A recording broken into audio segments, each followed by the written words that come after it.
A inteligência somente se exerce perante uma situação real, concreta. O inteligir é concentrar o foco da atenção numa evidência presente. Não se confunde com o meramente pensar de uma verdade. Estamos tentando libertar sua mente, mas só podemos lhe mostrar a porta. Você é quem deve passar por ela. Deus não está oculto. Deus se manifesta em toda parte, cantando nos pássaros, florescendo nas flores. Ele é o verde das árvores, o vermelho das rosas. Ele é a respiração em você. Ele está falando através de mim e ouvindo através de você neste momento. Nada está escondido. Abra seus olhos. Você verá que ele está à sua frente.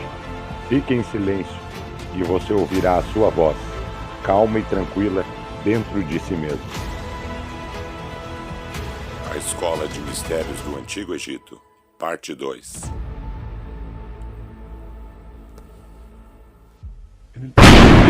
Possuem trevas, transmitiram os conhecimentos que tinham sobre o funcionamento do corpo e o treinamento para que a consciência se identificasse com ele.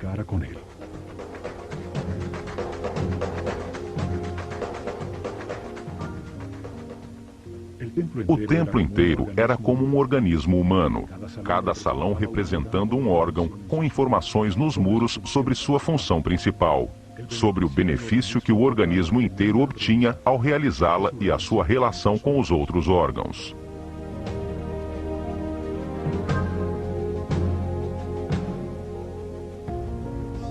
Em seu interior, realizavam exercícios de concentração e de movimento, levando a sua mente a cada órgão, até que o corpo inteiro estivesse consciente e os manipulasse à vontade como um excelente instrumento.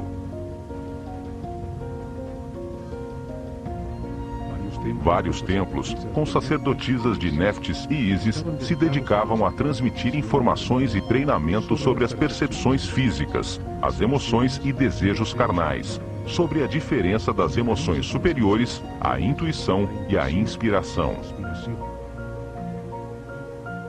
Aprenderam a transmutar as paixões e as sensações do corpo, com o poder do espírito, a elevar a consciência e sua depuração vital, a solicitar a canalização de energia e inspiração de espíritos em planos mais evoluídos para despertar a criatividade. Muitos templos, como o de Hathor em Denderah, estavam dedicados às ciências, astronomia, astrologia e matemática. Em seus terraços, se dedicavam a registrar os céus, a entender as diversas energias que cada constelação emite e os efeitos que produzem. Seguiam dia a dia os desígnios das estrelas, controlando a duração do ano solar, a data exata da enchente do Nilo, o momento em que a Terra mudou da Era de Touro para a Era de Áries e os lugares que afetam o processo de evolução.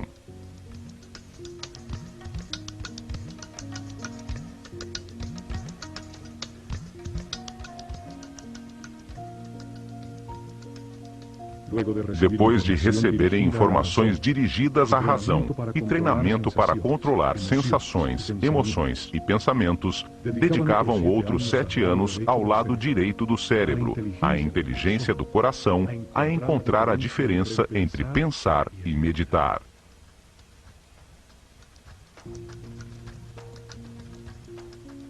O templo de Karnak, o maior do Egito, estava dedicado à consciência, a analisar as forças que a moldam, a entender o processo de evolução e a acelerá-lo, utilizando conceitos, palavras, sensações, pontos exatos ou movimentos.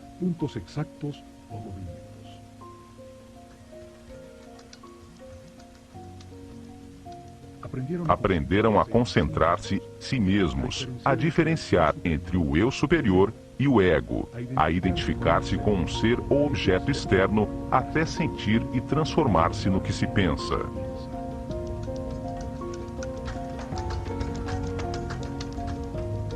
Realizavam exercícios de telepatia em lugares próximos, depois à distância, num momento determinado do dia, até aprenderem a comunicar-se mentalmente a qualquer hora.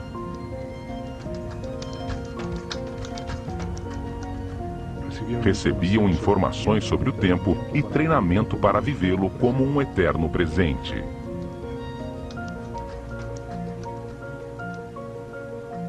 Entendiam que pensar é comparar para conhecer, e que quando se sabe tudo, não se pensa nem se compara.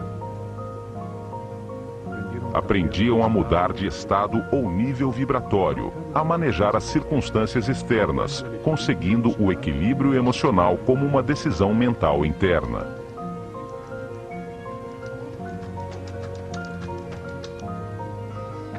Cada templo continha 3 níveis de informação.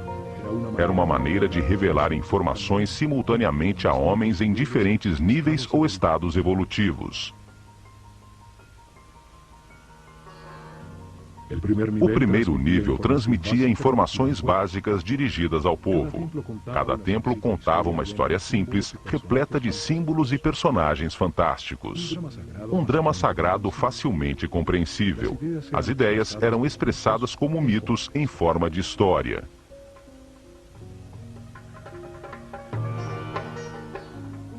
O mito, a história fantástica, foi utilizado como método para revelar ao homem um mundo que ele só entende imperfeitamente. Os mitos ganham vida quando se acredita neles.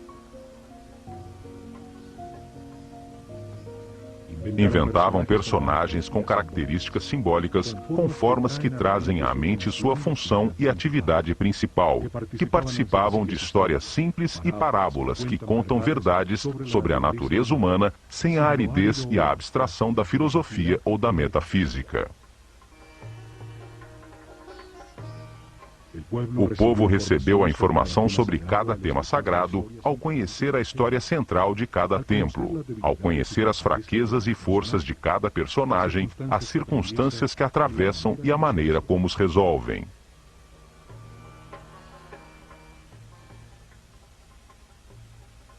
Utilizavam um segundo nível de informação, dirigido aos discípulos, seres com um nível espiritual mais elevado, aos quais se explicava diretamente o mesmo tema sagrado de uma maneira mais concreta e profunda.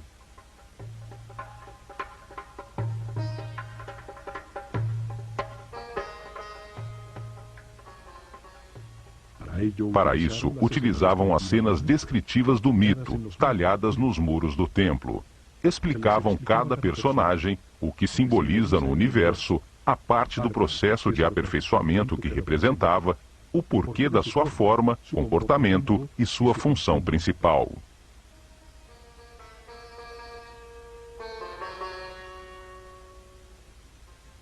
A sabedoria dos sacerdotes do Olho de Horus fica evidente na história contada por cada templo e nas formas que utilizavam como símbolos. Só ao olhá-los, vem à mente a ação vital que representam, ou a qualidade que se ganha ao realizá-la. Ao representar homens com cabeça de animal como símbolo, os transformam em ideias que evocam a característica vital do animal. Trazem à mente a função do animal no universo.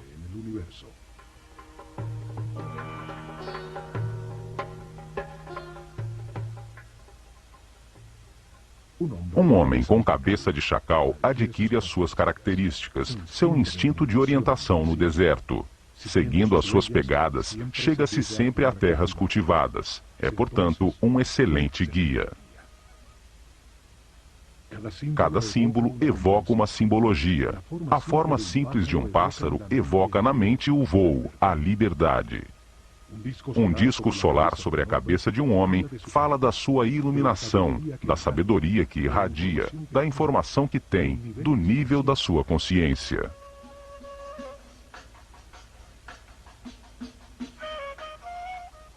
Estudaram detidamente os animais e insetos. Assim, reuniam um profundo conhecimento sobre a sua vida, sua atividade principal, suas necessidades vitais, os hábitos que desenvolviam para supri-las, sua dieta alimentar, a duração de sua gestação, seus hábitos sexuais e o sentido principal da sua existência.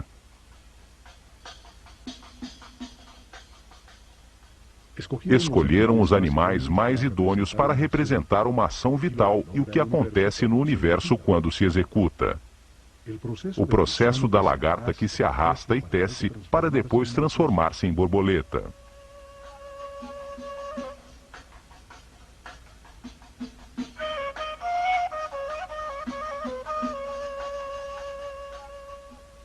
De todos os pássaros, o falcão é o que vê melhor. Tem um cérebro óptico com a vista mais perfeita e desenvolvida. Por isso, é escolhido como símbolo para representar essa função vital, o sentido da visão. Uma figura humana com cabeça de falcão é um ser que tudo vê, que domina o panorama, vendo perfeitamente cada um dos detalhes em que foca a sua atenção.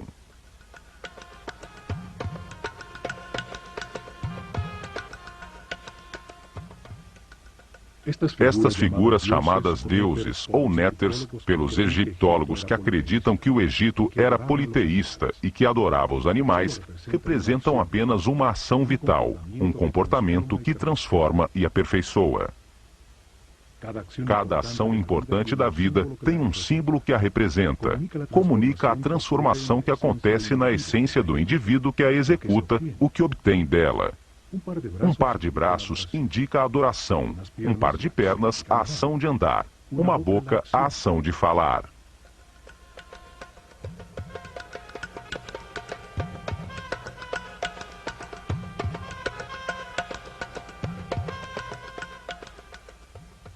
E por último, num terceiro nível de informação, cada templo guardou um código secreto embebido no próprio símbolo. Era conhecido apenas pelos altos sacerdotes e mestres, com informações sobre forças e energias fundamentais, como controlá-las e utilizá-las para prestar serviço ao seu povo.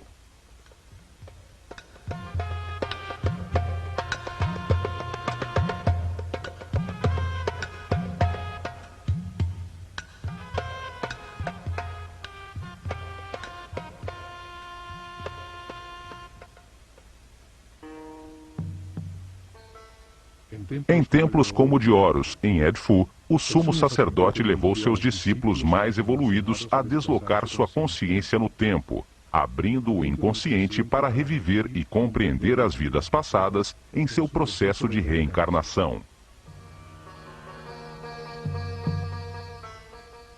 O sumo sacerdote foi sempre um ser muito adiantado no caminho espiritual. Ele não se identificava com o corpo, conhecia perfeitamente o seu funcionamento e que energias utilizar para equilibrá-lo.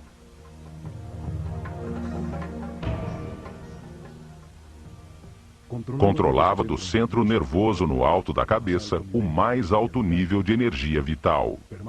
Permanecia num eterno presente, irradiando amor, guiando e servindo com seu divino poder.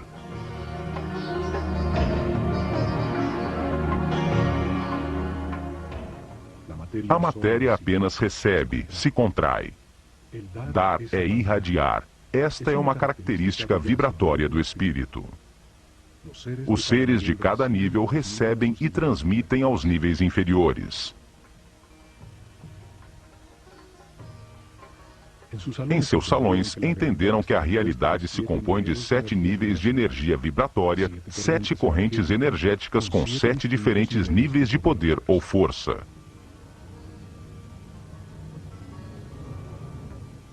O corpo tem 7 chakras ou centros de transformação da energia fundamental do universo. Cada ser humano, em sua vida presente, utiliza um desses 7 centros, dependendo do nível de evolução de sua consciência. Quanto maior compreensão do universo, mais respeito, mais alto o chakra ou centro nervoso utilizado para transformar a energia, maior quantidade de energia processa diariamente e mais poderes transcendentais tem. O sumo sacerdote podia controlar as forças fundamentais pelo altíssimo nível de energia vital em que permanecia o seu organismo. Seu sistema nervoso tinha uma resistência correspondente a esse nível de energia.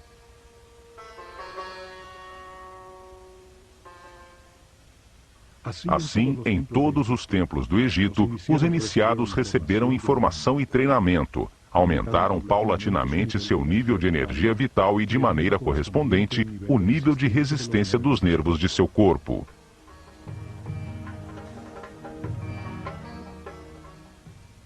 Aprenderam a manter-se em paz, harmonia, a respeitar tudo que existe, a aceitar a perfeição do universo para conservar seus níveis de energia vital, no caminho do aperfeiçoamento que leva à onipotência, ao controle de forças e energias superiores. Um intenso preparo físico, mental e espiritual que terminava com o momento de experimentar o tudo e o nada, o manifesto e o não manifesto, e receber numa pirâmide uma poderosa energia que permite vislumbrar o sétimo nível de consciência. Durante a Era de Touro, se dedicaram a experimentar uma forma piramidal de tecnologia ressonante, que transformava as vibrações do planeta em energia. Um conhecimento herdado a ser colocado em prática.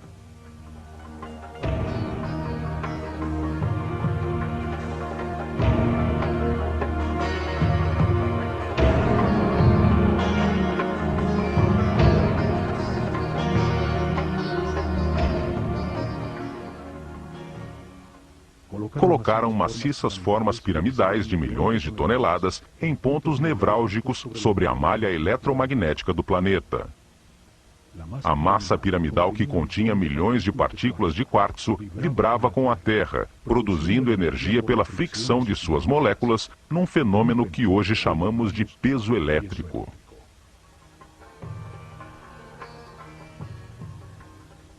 Construíram muitas pirâmides, até chegar ao modelo perfeito da pirâmide de Quéops. Seus corredores, galerias e câmaras transformaram essa energia em som, fazendo vibrar em níveis cada vez mais altos o que fora preparado física, mental e espiritualmente.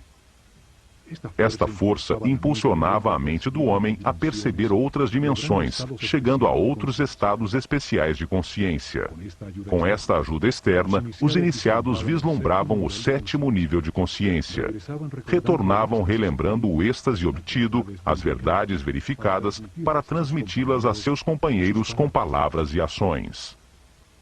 Em suas meditações posteriores, obtinham novamente esse estado de unidade sem movimento, até que essa situação se consolide definitivamente, e eles fiquem de maneira permanente no estado de Deus-Homem, sempre irradiando energia positiva de amor.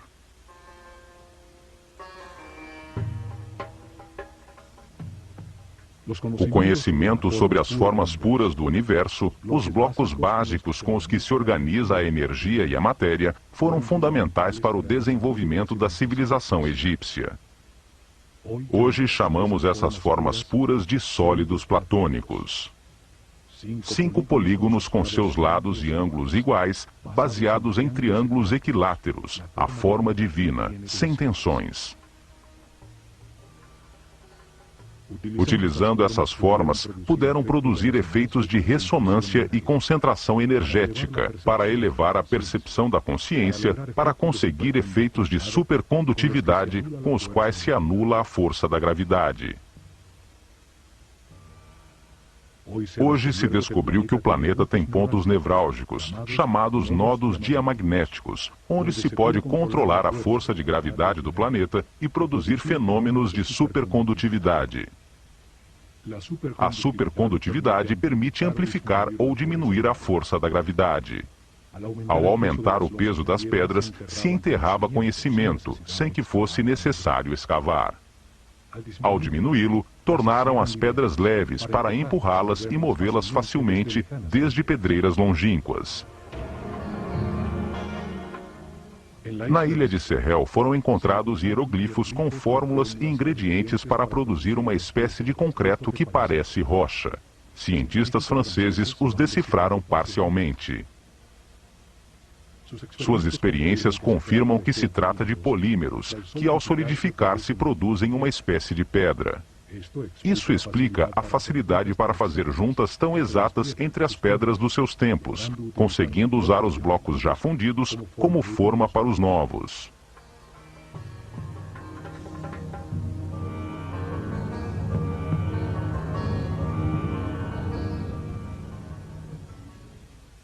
Mas o mais importante foi a sua visão de que a vida é um processo desenhado por Deus para ampliar a consciência do homem. Que o espírito do homem encarna repetidamente num corpo para compreender a harmonia pelos resultados de suas decisões.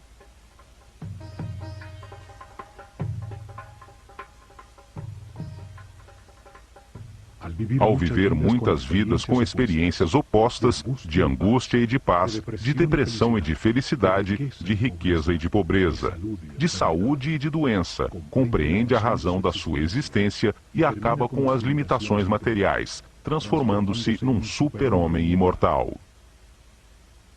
Um ser que não perde na morte a consciência ou a informação acumulada. Um espírito sábio ao final de um processo, que sobe outro degrau na perfeição do universo.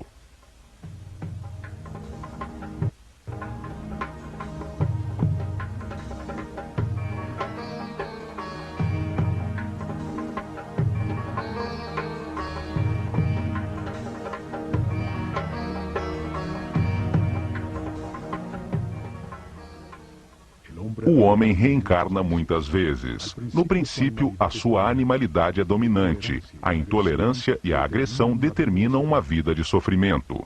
Aos poucos, se enche de dores e, ao tentar remediá-la, deixa de atacar, encontra a paz e, com ela, altos níveis de energia vital.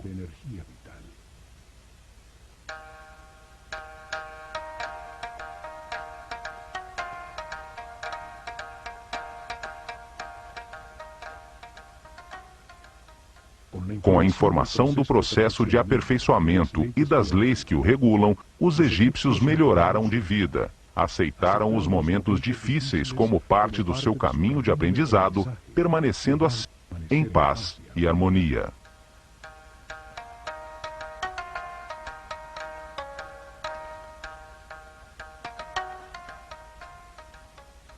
Os templos revelaram como homens em um mundo de dor podiam transformar-se em seres sem limitações físicas, com conhecimentos para transmutar a matéria e locomover-se livremente no tempo e no espaço. Entre as contradições de cada vida se aprende algo e se renasce um pouco mais sábio. Na polaridade entre a luz e a escuridão, entre o medo e o amor, se aprende a encontrar a paz e a harmonia, a manter a energia vital.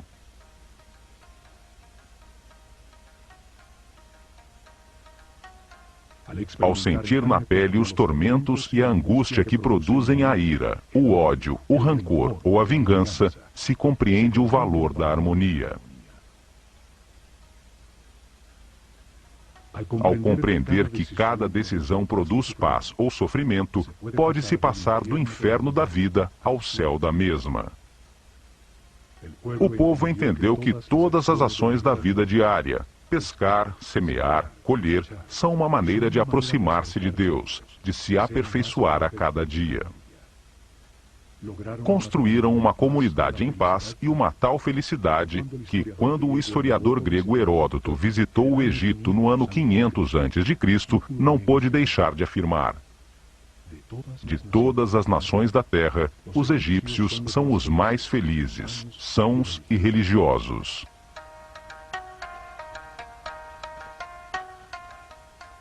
Apesar disso, não tinham uma palavra em sua língua que significasse religião. Não viam diferença entre o sacro e o mundano. Viam-se como os encarregados de compreender que Deus, o universo e o homem formam uma unidade manifesta pelo amor.